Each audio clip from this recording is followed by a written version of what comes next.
Night dinner rava khichdi எங்கள் அத்தையில் நான் இதில் 2 ஸ்பூன் எண்ணெய் விட்றேன். இதில் 2 கடுகு போடுறேன், 2 ஸ்பூன் கடலைப்பருப்பு, 2 ஸ்பூன் உளுத்தம்பருப்பு போட்டு,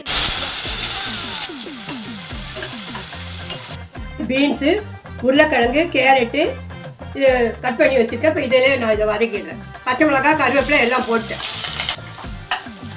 கொஞ்சோண்டு மஞ்சள் பொடி போடுறேன், கொஞ்சோண்டு பெருங்காயம் போடுறேன். பச்சை பட்டாணி நான் இதில் போட்டிருக்கேன். ரவைக்கு தேவையான அளவு நான் ஜலம் கொட்டுறேன். இதுக்கு தேவையான அளவு உப்பு வச்சு நான் இந்த உப்பு ரவை கொட்டுறேன்.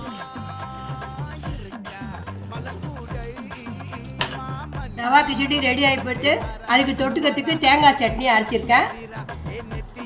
வீடியோவில் பாருங்க, சப்ஸ்கிரைப் பண்ணுங்க, லைக் பண்ணுங்க, ஷேர் பண்ணுங்க, பெல் ஐக்கான் ப்ரெஸ் பண்ணுங்க. Thank you, bye. சேனல் பார்க்காதவனா பார்த்து சப்ஸ்கிரைப் பண்ணுங்க.